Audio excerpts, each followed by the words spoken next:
devastation in Western Kentucky and the response to it, our fight against COVID. And then we're going to end with good news because we have more new jobs in a year where we shattered our record for new jobs. So even in difficult times, it's good to see that there is a bright tomorrow. If we can push through.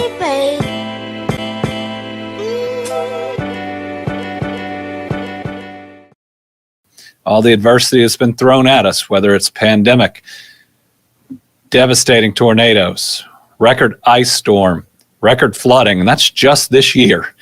Then there is a brighter future waiting for us on the other side than we have ever seen. So first, updating fatalities on the tornado. We can now confirm, and I believe with accuracy, that the most accurate number is 76 Kentucky lives lost. And here is how we get to the 76. Remember, as of the last update, the Department for Public Health had 75, but we were trying to track 3 people from Dawson Springs that had been at one point included in Hopkins County. Those 3, we believe, are in the Caldwell County numbers. Dawson Springs goes just barely into Caldwell, and 3 of the deceased from that town are Caldwell County residents. So that would have pushed us back to 75. But we've lost one additional employee of the candle factory that made it out but has since succumbed to their injuries. That person, I believe, lives in Callaway, but is included as a Graves death, which brings that to 22. And it reminds us that this might not be the last update we have to it, because we have a lot of people hurting. I was in, we'll talk about it in a minute. I was at Pennyrile yesterday, giving out shoes to people that didn't have them.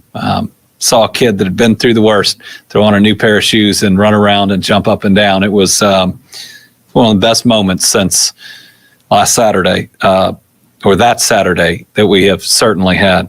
But I also talked to a woman who was picking up her kids that had lost her mom and her dad's in pretty tough condition at Vanderbilt. So please keep praying.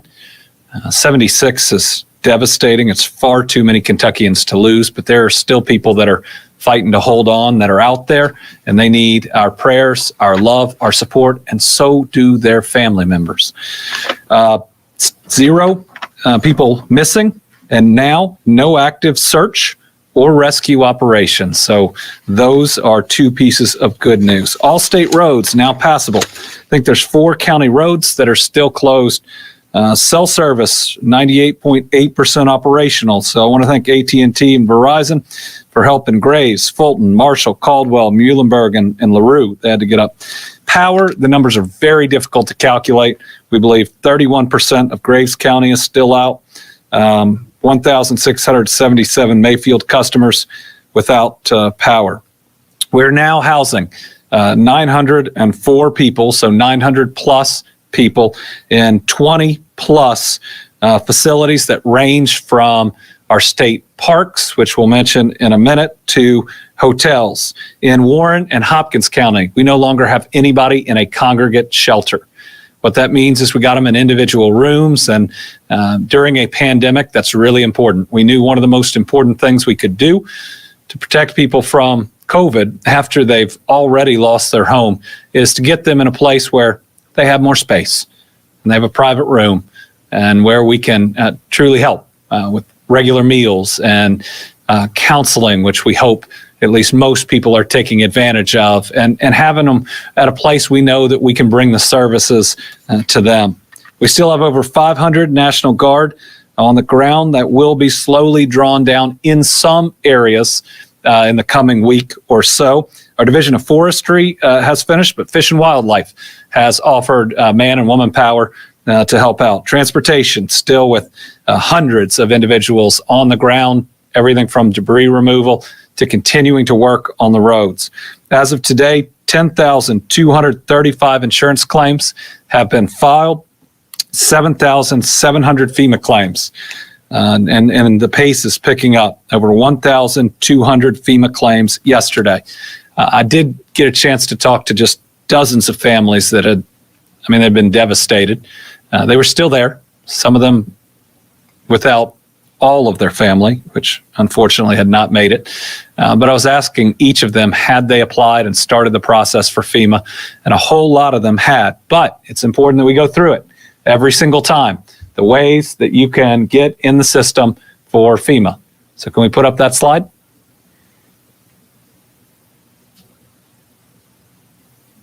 Okay, the first is online, disasterassistance.gov. You can go to that through Safari or anything else on your phone. You can go to it using your computer or your tablet.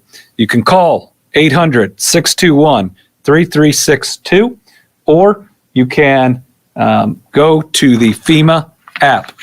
So those are three ways.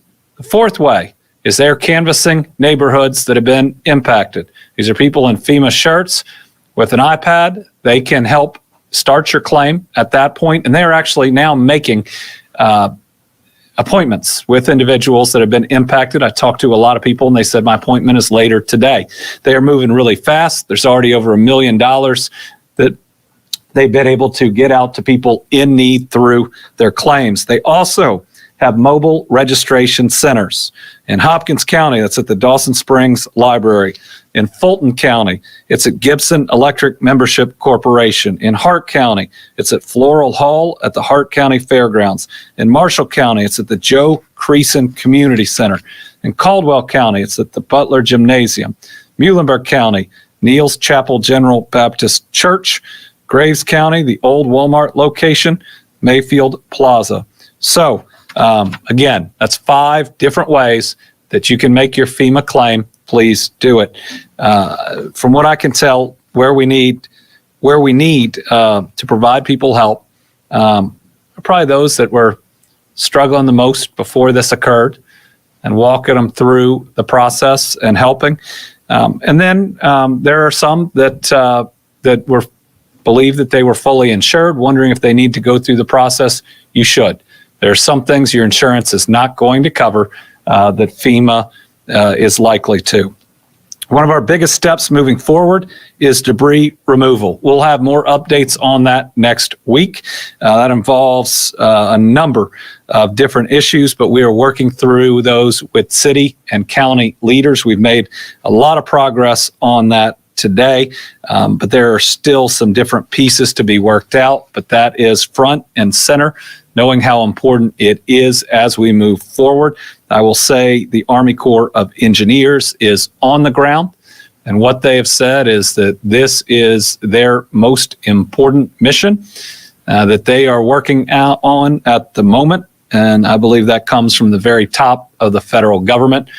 We continue to get incredible attention and assistance from every single type of federal partner. FEMA moving faster than we've ever seen, payments getting out faster than we've ever seen. All we have to do, because the federal government really wants to help, is connect those individuals who haven't talked to FEMA yet and make sure we get them with them. And I believe they will get the best service that anybody could ask for in trying to get them help. Let's have good news. Toy drive and Christmas events. This past week, we've seen an extraordinary response from Kentuckians and people across the country after Brittany, the First Lady, announced the toy drive for children in Western Kentucky. And as she reminded me, these kids didn't just lose their Christmas toys, they lost all their toys. And that's why she launched the Western Kentucky Toy Drive, which is now closed to donations after receiving hundreds and hundreds and hundreds of thousands of toys. We actually have truckloads of gifts that are moving today. It's amazing because these kiddos, they've seen so much. They've seen things that we can't imagine, and it's heartbreaking. But thanks to the generosity of not just this state, but the entire country, they will now have a Christmas, a real Christmas, full of so many gifts, and I know where they can be with their families. So, to help distribute these toys, we are hosting the Western Kentucky Christmas Storefronts tomorrow. Tuesday, December 21st. And we have a second day, Thursday, December 23rd. It's from 10 a.m. to 4 p.m. Central Time.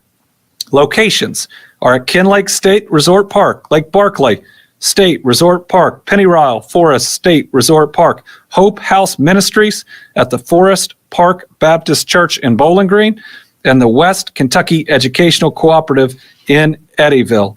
These are the storefronts that the families are going to be able to come in and pick out those gifts that are most appropriate for their kids that they know, and to be able to take them home and give those kids a great Christmas.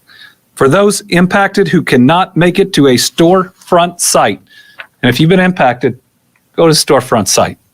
Go. We're waiting for you. There's a whole lot there. We want to wrap our arms around you and make sure that this joyous time of year, we can do the very best for you that we can. But if you can't make it to a storefront site, please email toydrive@ky.gov with your county in the subject line to arrange another visit from Santa for your kids. Took a lot of folks to make these storefronts possible. A lot of folks. A lot of folks from my office are down there right now with a ton of volunteers. It's like we're working a mini UPS. It is pretty incredible to see the amount of boxes, and it just keeps pouring in. But I specifically want to thank the Kentucky State Police, local law enforcement, our Kentucky State Park employees, teachers, local volunteers, and so many more. You are making a difference for these Western Kentucky families, and it's going to be like they got a free Toys R Us to walk into and really treat their kids to something really special after something really horrible. Speaking of generosity, as of today, the Team Kentucky Fund now over $21 million with 112,621 donations. 100% of that is going to go to helping these families and these communities. There will be zero administrative fees. We've announced the first two pieces of how we want to help people. Number one is funeral expenses. And number two is helping uninsured homeowners. And there were a bunch. This hit a lot of neighborhoods where people couldn't afford homeowners insurance with 10% on top of what they are awarded from FEMA for costs not covered by FEMA. And for those individuals, remember, you can't use these dollars for what FEMA covers. So yesterday was pretty special, just like Tuesday and Thursday at these storefronts. They're going to be special. So yesterday I was joined by the Lieutenant Governor and UK men's basketball coach John Calipari and Manny Ahome, President and CEO of Samaritan's Feet. Man, he's a good guy to pass out shoes to displaced Kentuckians. UK Athletics Director Mitch Barnhart was there, and he brought former men's basketball players Darius Miller and Jack Goose Givens, which are two homegrown national champions. Shoes were delivered to Lake Barkley and Pennyrile Forest State Resort Parks. I can't thank them enough. And these guys were great. I mean, they walked around and talked directly to people. They asked them how they were doing, and they listened. It was a chance where people got to have that one-on-one conversation with Cal or Darius or Goose or Mitch, and they weren't just showing empathy. They really cared, and they spent a ton of time with people. I also want to do a special thank you to Owensboro Independent Schools for working with our park staff. They transported people from the other state parks that we couldn't be at to these two. Yeah, he's been through a lot. Through these two to make sure that everybody got an opportunity. It allowed families at all four state parks to truly participate. As of this morning, the state parks alone are housing 635 displaced Kentuckians and 194 first responders. Currently, there are 226 rooms occupied by displaced Kentuckians. 92 rooms have been provided to first responders, but we still have some vacancies. So come, let us take care of you. We're guaranteeing at least a month's stay. Everybody I talk to at any of these parks feel safe there. and it's a place where we can provide the services that you may need. So Kentucky Dam Village, 4 rooms open. Kinlake, 13 rooms open. Lake Barkley, 3 rooms open. Barren River Lake, 42 rooms open. John James Audubon, 4 rooms open. And Rough River Dam State Resort Park, 51 rooms open. Kentucky State Parks will be looking for volunteers after the new year. That's what we need, volunteers after the new year to help with dining room, kitchen, housekeeping, and laundry. I got to meet some of the volunteers from all over Kentucky. There's one man who had gone through those historic tornadoes years ago in Arkansas. He moved to Kentucky, and after this happened, he wanted to be there to help. That's pretty neat. Those interested in volunteering should contact Andy Kazitz via his email, andy.kazitz@ky.gov. That's ANDY, I can spell that piece, .KASITZ@ky.gov. I got to talk to him and apologize for putting his email out there to the entire world. He said his phone blew up, but he loved every single minute of it. In your email to Andy, include your name, your cell phone number, the name of the park or parks at which you wish to volunteer, and your availability. Andy's pulling really long days and long nights to make this work, but when you see that type of outpouring of support, it keeps you going. All right, we're going to go over disaster unemployment assistance again because we have this up and running. So individuals who have become unemployed or those who are self-employed and had work interrupted in 14 Kentucky counties as a result of the severe storms, straight-line winds, flooding, and tornadoes on December 10th are eligible to apply for these benefits through the Kentucky Office of Unemployment Insurance. Those counties include Caldwell, Christian, Fulton, Graves, Hart, Hickman, Hopkins, Logan, Lyon, Marshall, Muhlenberg, Ohio, Taylor, and Warren. In order to qualify for DUA benefits, claimants in eligible counties must show their employment or self-employment was lost or interrupted as a result of these tornadoes and that they're not otherwise eligible for traditional unemployment, right? So if you are eligible for traditional unemployment, we'll get you on that. But what this is if you typically couldn't get that, you still have to apply. You are denied because you don't qualify under state and federal law, and then you can get in this program. That's more than anybody should have to go through. That's the federal system. So this is like farmers and self-employed individuals who traditionally couldn't get unemployment insurance can get this. Affected individuals should go to the Kentucky Career website, kcc.ky.gov, or call 502-875-0442 for your initial claim. You got to file your initial claim by January 18th. And after claimants apply, remember you have to apply for traditional. You can attend an in-person session for assistance at one of the following locations through Wednesday, December 22nd. We have them up here. There's one in Bowling Green, in Madisonville, in E-Town, in Owensboro, and in Mayfield. It's not necessary to attend one of these, but we've worked really hard to get in-person help back for people. And as we've all been painfully aware of these last 2 years, it is an incredibly difficult system where if you answer one question wrong, you can be disqualified for benefits, even though you don't know it will disqualify you for benefits. So you don't have to go to an in-person session, but you really should. And we'll get more of them after the holidays.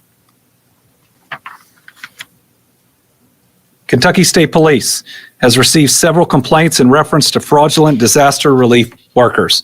We need to get the word out that these individuals are posing as FEMA representatives, American Red Cross workers, insurance adjustments, contractors for debris removal, or general contractors, when all they are miserable human beings that are trying to take from people who don't have anything to take.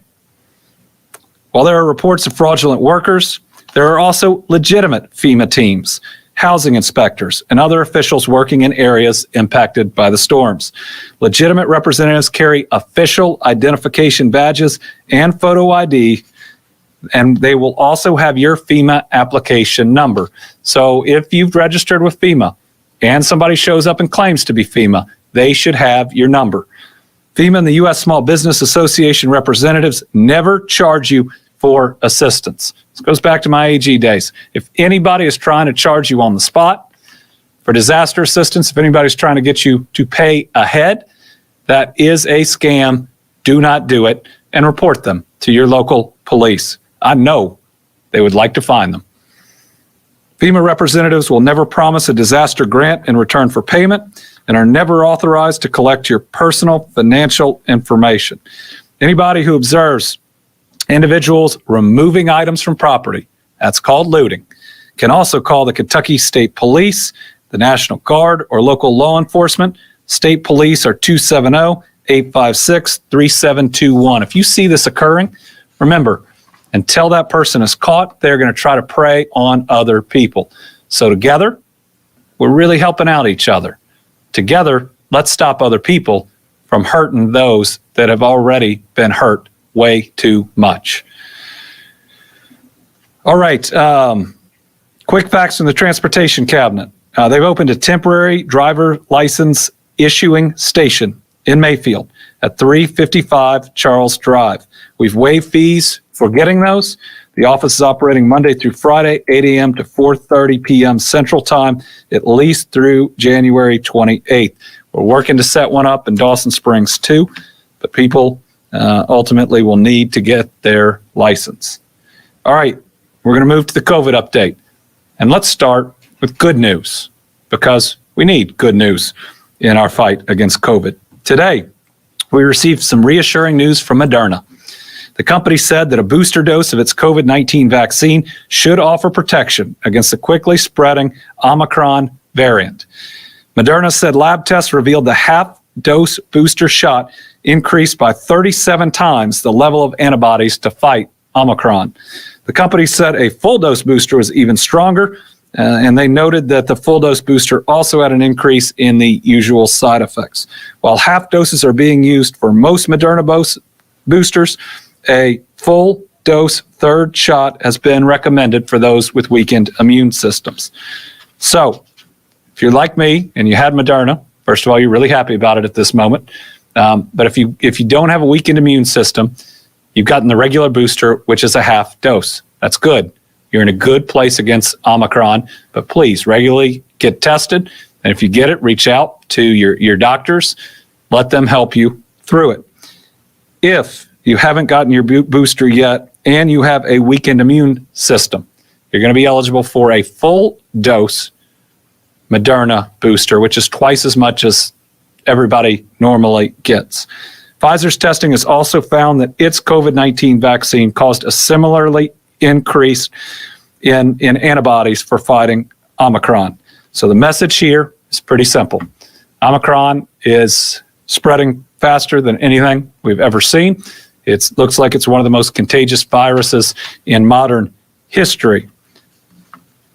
Some of the therapeutics, the ways that we help you out, won't work on it.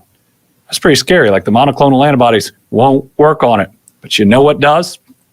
Being vaccinated and being boosted. It means that if you're freshly vaccinated, you're pretty well protected, or at least as well protected as we can get you. If you're fully vaccinated and boosted, again, it looks like you're in pretty good shape. And that's what we appear to be seeing in New York. I saw this morning on the news, if we could put up the graph. So New York is just getting ravaged by Omicron. It is spreading through that city like crazy. It's shutting all different types of things down. But hospitalization numbers are very different than the case numbers. And they have a pretty high vaccination rate. So I want to talk to you about what these lines are, because they show that Omicron is really hitting unvaccinated individuals and not hospitalizing many vaccinated individuals. So the yellow line there is kind of the entire population and what we're seeing in the increase in hospitalization since Omicron. You see it going up a little bit, still a little early, but just going up a little bit. The green line is vaccinated individuals, right? And that's pretty flat. That means these vaccines, looking at New York and their experience, are working pretty well. But guess what red is? That's unvaccinated individuals. And after Delta had come through, it had started going down, but Omicron has it increasing and increasing significantly. So it may be that you still contract COVID, the Omicron variant, if you're vaccinated, but it doesn't look like you will get very sick, or it is unlikely you will get sick. If you are unvaccinated, looks like it can hit you and hit you pretty hard. And we certainly hope that that is not the case. But with this data that we're seeing, and this is all in real time, if you haven't gotten vaccinated yet, please consider doing it now. Please consider doing it now, because if you get sick, like this chart is showing, we don't have the same tools to help you out. All right, let's go through our numbers. On Saturday, we had 2,575 new cases, 32 new deaths. On Sunday, 1,531 new cases, 29 new deaths. Today, we had 1,215 new cases, 32 new deaths, and a tough one. Included a 29-year-old woman from here in Franklin County. Included a 34-year-old man from Martin County. Currently hospitalized 1,206 Kentuckians, 325 in the ICU, 176 on a ventilator. Current positivity, 9.20%. Last 3 days, that's inching up. Let's look at our stair-stepper charts where we can kind of chart where this has gone. One thing we don't know is the size of the impact of the tornadoes and data that we are getting. Certainly, we're not going to have the same amount of testing in some parts of Kentucky. And we just don't know exactly how much that has or has not impacted the numbers in the coming weeks. I think we will see that. But what we have seen, at least in the last 3 weeks, appears to be somewhat of a leveling out. And we see that both in case numbers, because remember we had 2 weeks that the cases numbers were almost identical. Last week was a little less, but remember we just got Omicron Friday. Friday, I think, was our first case. Case numbers will go up. We'll be watching hospitalizations real closely. That will end up being our major metric that we follow during Omicron. But given that it is more contagious, unless a whole lot of people go out there and get boosted and vaccinated for the first time, these case numbers are going to shoot up. But again, when we look at these peaks, going back in our fight against COVID, deaths and hospitalizations were just a couple weeks behind and also peaked and surged at the same time. We don't know that's going to be the case. And we certainly don't think it's going to be to the same magnitude with Omicron. So, there's some tough parts about that variant. There are some that might be at least not bad news. I wouldn't call any of it good news. Test positivity, really about the same, seeing somewhat of a leveling. I will say last couple days it is ticking up, which is concerning. But again, with Omicron, I think we had one area that was talking about it was in South Africa, talking about a 30% positivity rate. So again, positivity rate isn't going to be the same when we're talking about this one. It's going to be how sick are people as opposed to who has tested positive. Also saw a little bit of a leveling the last couple days on hospitalizations, if we can show the line graph. We hope that holds. And again, we hope that this isn't impacted by the tornadoes. And when you think about it, there's a number of hospitals in these areas. Same in intensive care, and generally the same in ventilator usage. And remember, this is just ventilators for COVID-19. Vaccines, 2 pieces of good news. And one thing we learned from the federal government. Pieces of good news is over the weekend, 10,351 Kentuckians getting their very first shot of hope. That's another 10,000 Kentuckians that have decided to get vaccinated. Almost as good, 32,719 people getting their booster over the weekend. But we did have an adjustment in our fully vaccinated number. It doesn't change our percentages. So what the federal government was doing with J&J was counting the second shot, which is technically a booster, at people being fully vaccinated, when they were in fact fully vaccinated when they got their first J&J. So we have a reduction of 11,592 people from the fully vaccinated. Now, those 11,592 have been added into the numbers of boosted. Now, they were people who had gotten their booster that were misinterpreted as becoming fully vaccinated. Let's go to our age breakdown because we have a couple of pieces of good news. We're still at 62% of every man, woman, and child in Kentucky in roughly 1 year that have gotten vaccinated. Never been done in human history. That brings us to 2,749,942. And even doing something that's never been done in human history, it's not enough. So keep going. Of eligible, we're up 66%, 2/3 of every man, woman, and child that is eligible to get a vaccine has gotten it. And then those that make their own healthcare decisions, 73%. You know, you read a lot about divisiveness around vaccines. That is not divisive. That's 3/4 of everybody who can make their own decision, making the same decision on the facts or the science or doing it for their families, whatever the reason. Yes, we need to do more, but when was the last thing that 3/4 of everybody agreed on anything? This is positive, but it's got to be better. And then as we go down through our numbers, the one that's changed, 25 to 39 is now over 60%. That puts them in the yellow. And then 5 to 11 up 1 at 15%. We do, parents, we do need more parents of 5 to 11-year-olds to get vaccinated. Omicron's going to be really hard on schools. It's going to be really hard on schools. Those that have universal masking are going to be in the best shape, but those that have the highest percentage of kids that are vaccinated are also going to be in the best shape to stay in person. We've all said that we want our kids to stay in person. I do. Dad of 2 middle schoolers, especially when you have middle schoolers, you want them in school. But then you look at everything else that we want to continue to be able to do in person and to do it safely. Pretty easy. Get vaccinated, mask when appropriate. All right, so Christmas coming up too.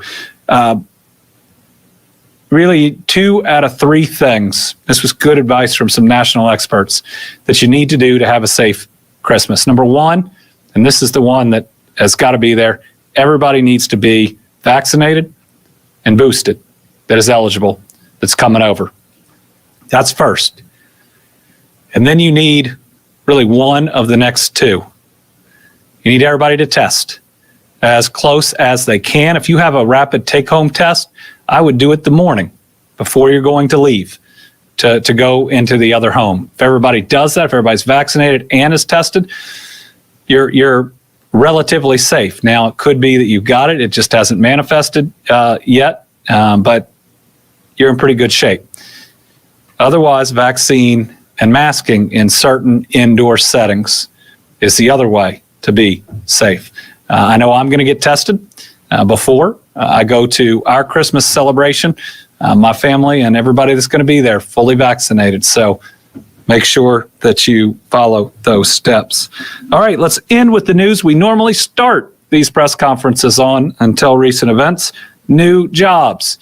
As the Kentuckians watching know, we have shattered every single economic development record to the best new job and industry creation in our history this year, even with everything that we have faced. And now it continues. Taylor Corporation is adding 28 jobs with a Radcliffe expansion. They are investing $18.8 million in a label production plant. These are 28 quality job opportunities where the leaders plan to expand the company's existing facility on South Dixie Boulevard by 30,000 square feet to support its growth. They produce pressure-sensitive labels for a variety of industries like consumer packaged goods, manufacturing and distribution, healthcare, and retail. Jobs created by the expansion will include press operators, material handlers, and supervisors, adding to their current employment of 85 Kentucky residents. Company leaders plan to break ground on the expansion in the first quarter of next year, and we look forward to it. Another one, Commonwealth Rolled Products is adding 40 well-paying jobs in its Lewisport facility. It is going to invest $167 million in its existing aluminum rolling mill, creating those 40 full-time jobs in the years ahead. Company's commitment in its 2.3 million square foot facility on Kentucky Highway 1957 includes investment in new equipment, building upgrades to modernize operations and better position them to support automotive and industrial customers. New jobs associated with the project will include production, technical, and leadership roles. Currently, the company maintains over 1,000 full-time employees in Hancock County, including 875 Kentucky residents. It is really exciting. That is a great employer in the region, and we are excited that they are expanding. But then there is one more. Universal Piping Industries is going to relocate and expand in Georgetown, creating 25 high-wage jobs. And just wait until you hear what they pay. UPI will relocate its facility on nearly 13 acres in Lanes Run Business Park in Georgetown. Construction is expected in February of 2022. It'll be completed by April of 2023. The expanded state-of-the-art operations will allow them to prefabricate customized piping and equipment to be installed at manufacturing facilities throughout the United States. They serve things like automotive, chemicals, manufacturing, financial institutions, and healthcare. So these are 53 new jobs with an expected hourly wage of $51, including benefits. All the journalists just ran out of here to apply for those jobs. Pretty neat. They're going to be pipe fitters and metal trade workers. All right, one other piece of good news. Last week, the U.S. Secretary of Commerce, Gina Raimondo, announced that Kentucky is a finalist for the U.S. Economic Development Administration's $1 billion Build Back Better Regional Challenge. The challenge aims to boost economic pandemic recovery. Kentucky is one of 60 finalists and was chosen from a pool of 529 applicants. We'll receive $500,000 to further our proposal. Winners can receive up to $100 million. Kentucky's project is called Prosperity Through Agritech Hub, or Kentucky's Path.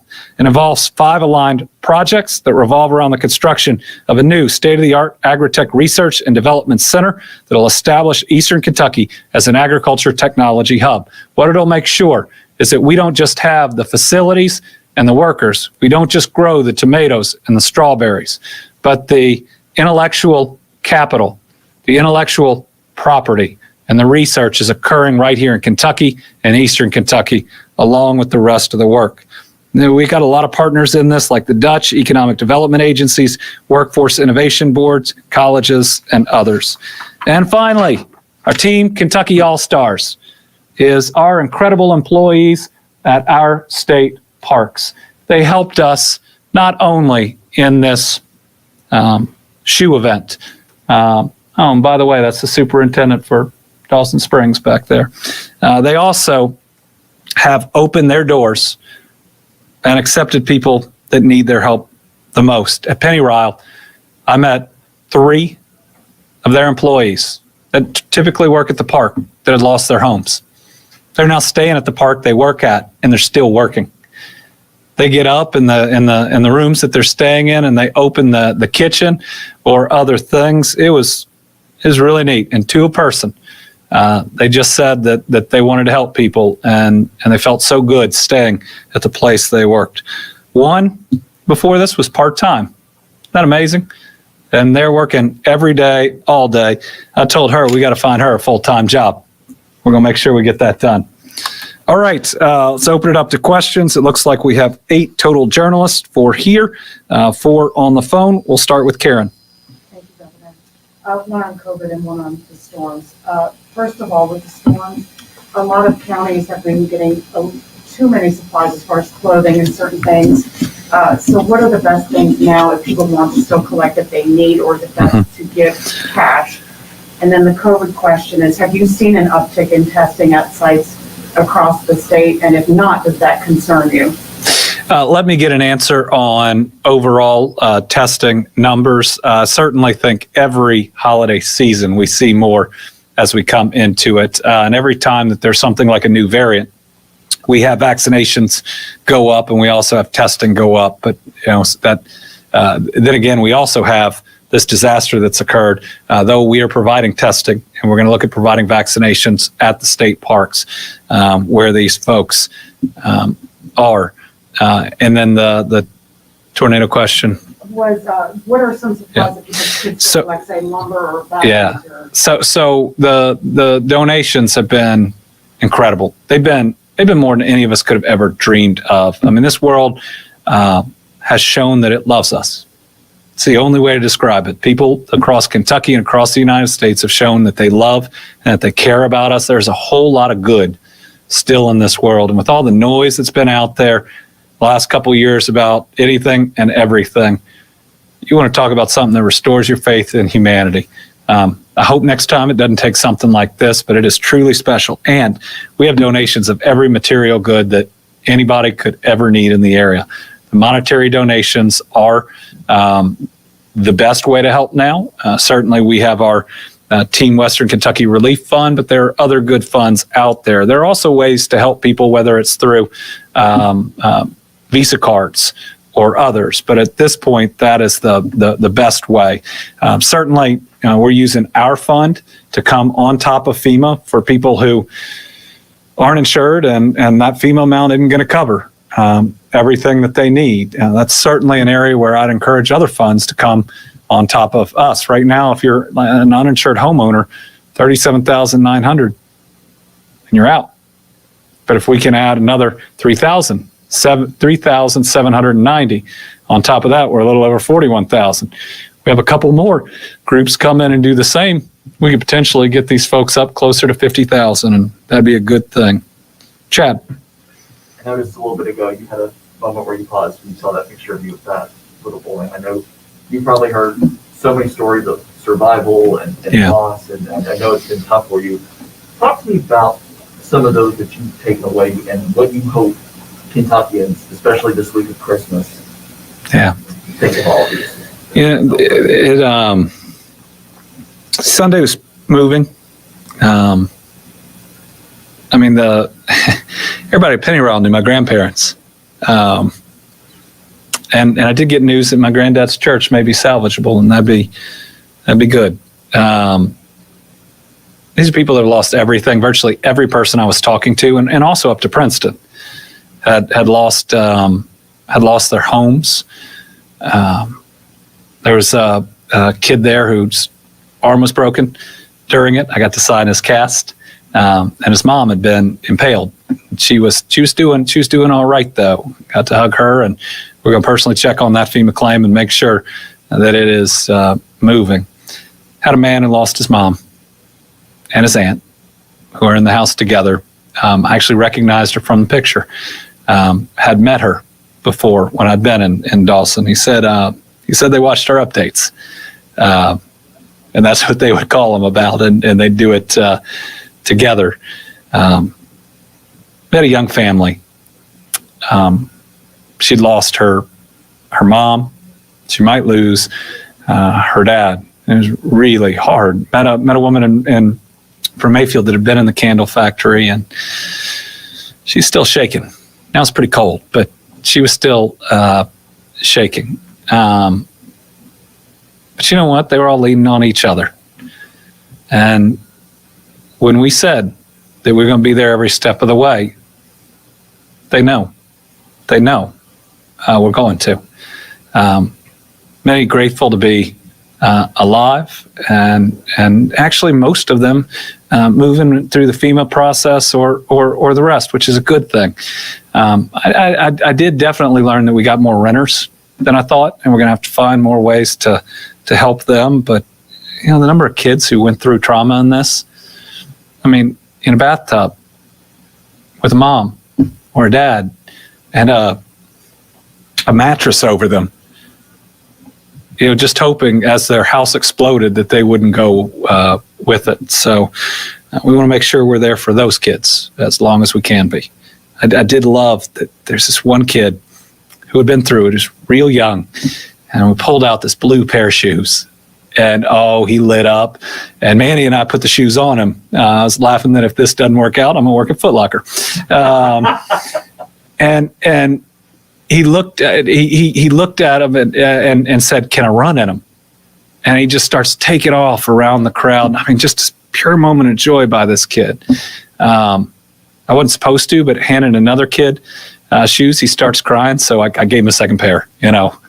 I mean, I didn't want him to have to decide between the two different ones. Take them both. They were going to be the only two pair of shoes other than the ones he had on his feet. So special moments, and I'm going to see all of them again for that group on Thursday. They're going to be sick of me by the time this is done. Tom? Thanks, Governor. Two quickies, COVID related. Have we gotten any wind yet of any outbreak out in that Western Kentucky area for people who have been stuck in congregate settings? And do we have more Omicron counties today? I don't have a list of more Omicron counties, but there are. I mean, Omicron is probably in every county by now. We've had at least 2 positives for COVID in the area with people who had been in congregate settings. We're doing a number of things. The number one thing to reduce the spread is getting people in their own rooms, right? I mean, that's the number one thing we can do, and we're almost all the way there. I worked with Judge Perry directly on getting folks from a church out to, I think, Kinlake. We had the whole thing waiting for them. I think it was Kinlake. The second thing is we are doing testing, and we're going to have some offers of vaccines and boosters as well. And one last thing, Merry Christmas to you and the family. Merry Christmas to you, Tom. Mike.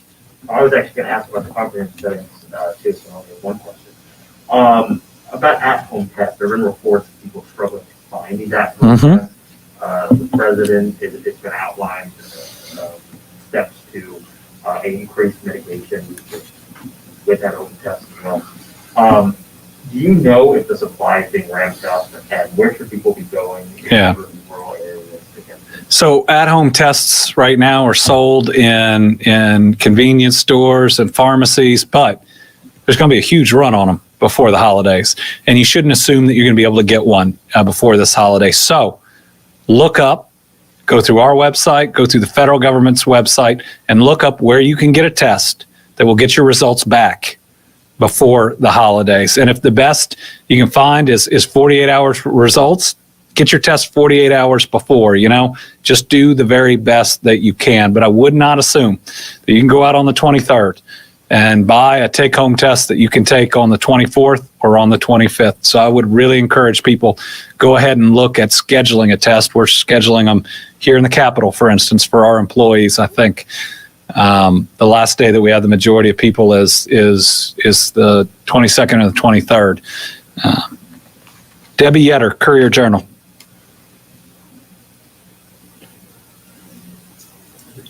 Hey, Governor, do you have any estimates at this point, preliminary estimates of the number of people affected by the tornadoes, either through loss of life, property, or other factors? And do you have any guesstimates at possible damages total? Damages in the billions, definitely in the billions. So if we look at people impacted, right, we now can work with a firmer number of 76 Kentuckians that we have lost, with the possibility that grows, but that possibility is a little bit less every day that goes on, and that's a good thing. You think about 10,000 plus insurance claims filed, so those are homes, or possibly, I think those are all homes, but they could be renters too, so those are families. We think we got between 1,000 and 2,000 uninsured homeowners, so you can add that on top. But I mean, we're looking at, the city of Mayfield's 10 plus thousand. Dawson is right around 3,000. Bremen is 300 plus.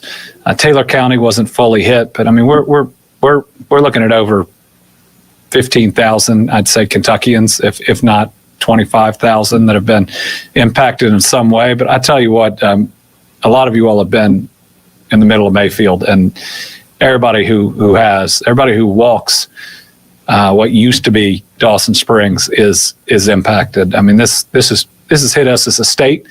We should focus on helping the people of the region, but I'm going to try to find a way to do something on mental health coming out of this and trauma for the whole state. I'm just still working on how we do that.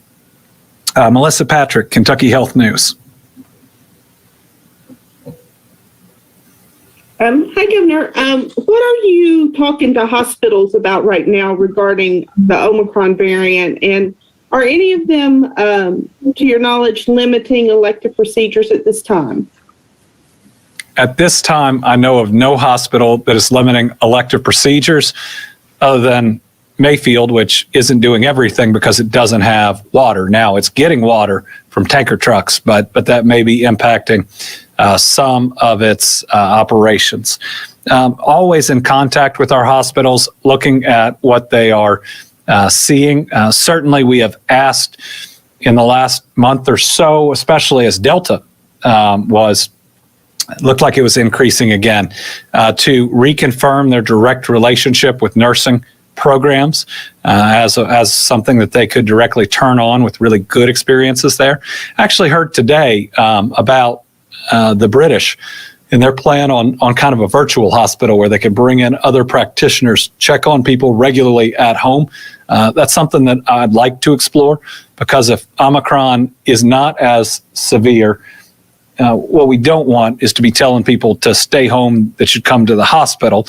But at the same time, we don't want people taking up hospital beds that don't have to be there. So how do we check on everybody regularly to make sure that they are in a good place? But the other way is getting people vaccinated, right? Because if you saw that chart for New York, every unvaccinated individual that has to be hospitalized looks like wouldn't have been hospitalized if they'd been vaccinated. That's a bed for a heart attack patient or somebody who's had a stroke, someone dealing with cancer, somebody who needs to have a procedure for their health. The number one thing that we can do to protect hospital capacity, heck, the number one thing that we can do to address our nursing burnout is to get vaccinated. It helps those individuals. April Rickard from WFPL.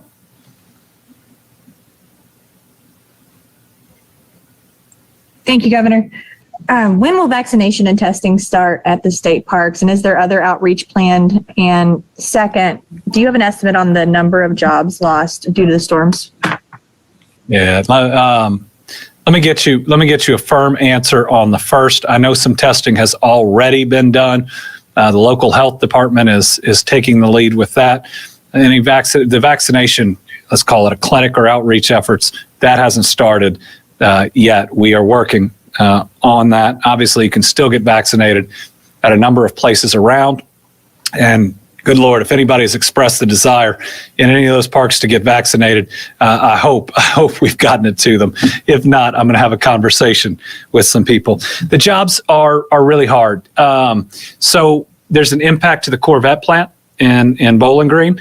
And that's going to be a period of time. We're working with that as a group. Met a gentleman whose warehouse was leveled in I think it's called the Trans Park in Bowling Green as well. It went through businesses. I think it hit Crown as well. So those won't be lost, but those people may be unemployed and us helping them for a period of time until it's back up and going. But I mean, in Mayfield, the small businesses, the buildings, if they stand, are going to have to be knocked down and the rubble removed and rebuilt to start again. So we don't have an exact number yet, but it may be many. Now, a lot of people in the area are farmers, and our goal is going to be first to get them on the disaster relief, but second, how do we address if they didn't lose their livestock or or they lost their customers, right? How do we connect them with people for that. There's so many people out there that want to help, that if we can wrap our arms around some of those pieces, I believe that there's a whole big world that wants to help. All right. Scotty, am I calling on one more, or is that it? Huh? That's it? All right. A long one today, but, some pieces of good news, even coming out of a difficult situation. We will not have an update this Thursday. I want to wish everybody a really Merry Christmas. Please be safe. Continue to think about those families in Western Kentucky. They said it to me. They thank everybody for the love. They can't understand why this tornado would hit them, but they are floored and grateful for the outpouring of support from everybody, for people continuing to tell their stories, and mainly just for caring about them. That's who we are. We're good neighbors. We're good people. We love one another. Let's make sure we keep it up.